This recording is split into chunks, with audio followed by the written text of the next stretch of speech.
Good evening, everyone. Today we're going to talk about triggers. Triggers, like as we talked before about the store procedure, trigger is apart from the store procedure. Imagine you are trying to use a store procedure to automate some kind of process. You need something to initiate the store procedure. It's like consider it as rocket launcher. So trigger is our rocket launcher. Is thing that will take place when an event happen, and when this event happen, we will launch our rocket. We will start use our store procedure to automate a task or a specific request or whatever we are trying to achieve. So trigger is your rocket launcher. But for triggers, we had like three different types. You have type 1, which is like DML. DML is like data manipulation language. And we use it when we have insert, update, delete. So let's, for example, take a very nice example of employees. You update employees, what will happen? I won't reflect him in the payroll also. Otherwise, maybe we will forget and he will not get his first salary because someone need to do it manually. So we will put like a rocket launcher. Once the HR person click on enter and he insert in the table a new employee, it will trigger the event, and after it the payroll will be updated. Second type is DDL, like we alter the table, we drop the table, all of that can be also automate using the trigger. So let's say a company sold a subsidiary company and it need to remove all the personal data. So if we sold this entity, we want to drop the whole table that related to this entity because we won't take it out of the box or out of books. Sorry. And then last, it's can be on a specific case of log on. So when you have a log on, the trigger will be initiated and we can have an audit trail for who is like creating the logon, our server, or we can send like emails. You can get emails for security purpose to double confirm. All that can be initiated by trigger. Today we will a little more focus on the DML trigger for our practical example, and we need to differentiate between two type of triggers under the DML. You have after the event, so if I insert employee, I want blah blah blah to take place in the other table. I want that be reflected in another table. Or during updating the event, I want instead of that will happen. Is instead of that cannot wait until the event is done, so we will update during then.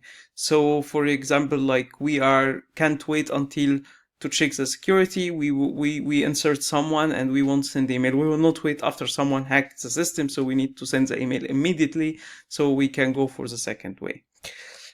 Trigger can be a little more advanced and we can use something called nested trigger. It means it's like parent to child. Parent will be like started and then after it will follow the child and child and so on.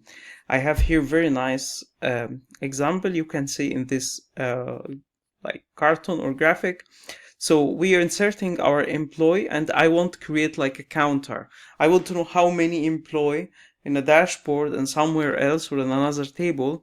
So I create a trigger. After insert, it will update our employment table.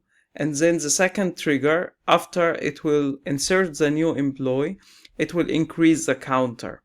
So once I insert the employee, it updated the employees table, and at the same time then after it increased the employees table, it triggers something else which called employees number or a status, so it counts for me how many employees I have.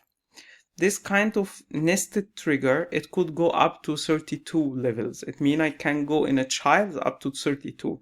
This is the deeps how we can go without any problem. After that, there will be like an error because they do that to avoid that we go in infinite loop. Okay, not only that we have like that kind of nested trigger, but we have something called also a recursive trigger. Recursive, it's the same, it's coming from its name, like as every recursive thing in our programming world. So it means it's calling itself. So for example, in this case, we saw that like our employee, once we inserted, maybe we want in another case that we want to change the manager name. So let's say in HR department, they change the manager from X to Y. So what should happen? We have a lot of employees that they work under X. Now all these employees need to be changed to Y. Of course, this in a lot of time can be done manually and cause a lot of errors, and the hierarchy in the organizational hierarchy will not be updated, but it's more smart idea to use a recursive trigger. So when I remove the X and I put Y, I need at the same time this recursive trigger to call itself and update a direct line manager for all people under X to become under Y automatically. And this way we called a recursive trigger.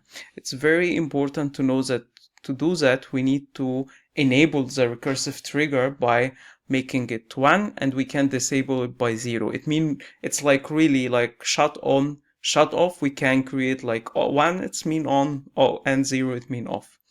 It's very important to know that if we didn't put a proper like rules in recursive trigger, we might end in infinite loop. So it's very important we set like a proper like justification for use the recursive trigger, and when we use it, we set the rules to make sure we not end up in infinite loop.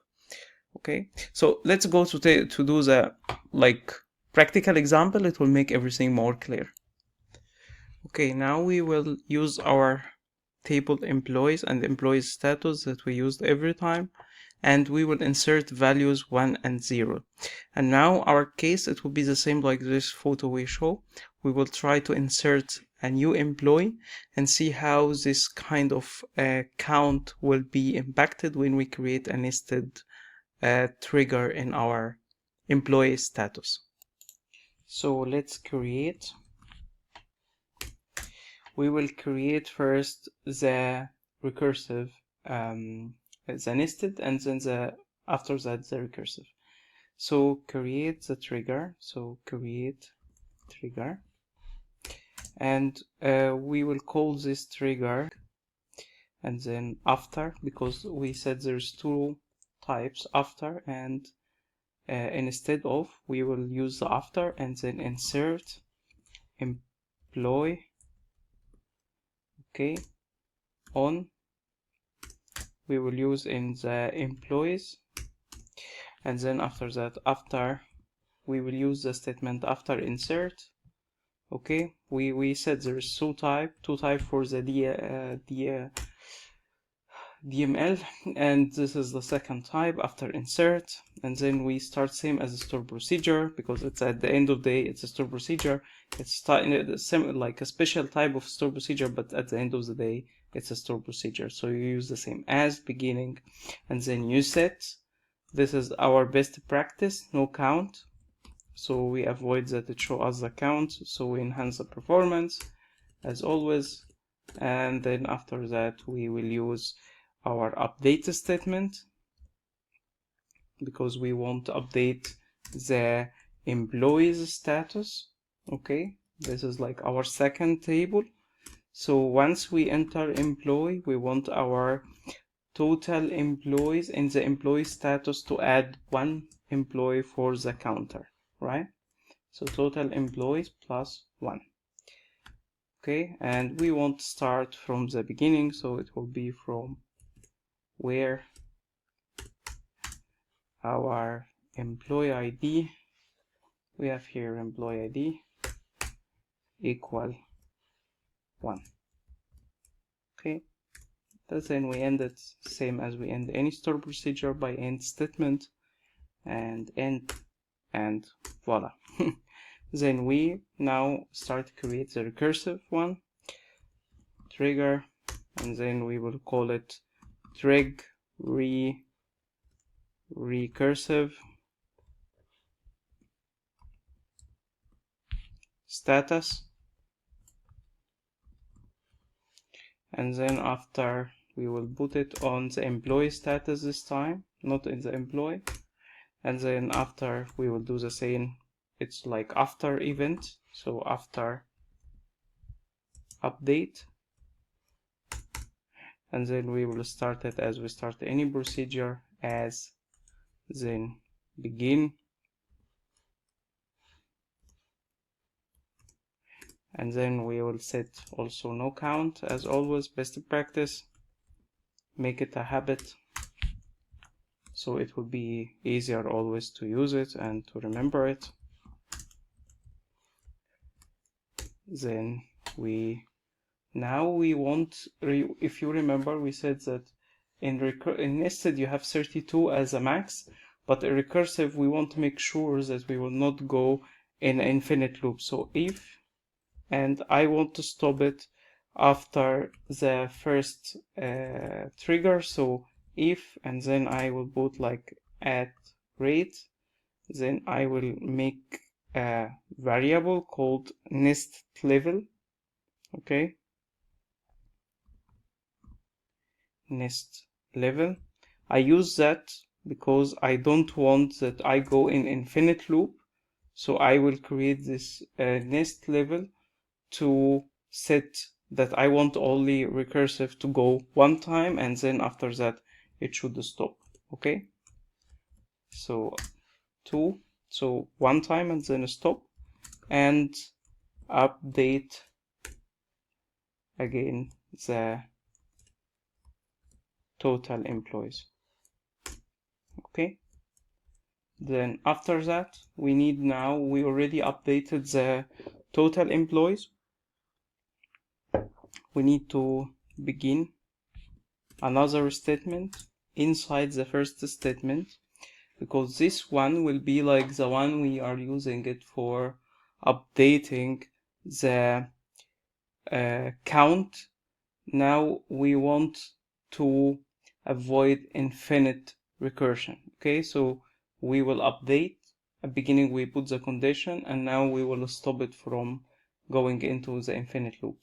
Okay, and now we will take the same logic from up and we will put it here, but just we will need to adjust the where statement. We will need to put two extra things. First is status, because like status, like in this table it's called status, so we will make it status ID equal to 1, and then after, and because we have two conditions, total employees is smaller than 5. This is like hard coded to avoid that the counter go forever, right? So we want just to make sure that the counter after this will stop, and then we end the statement as any statement.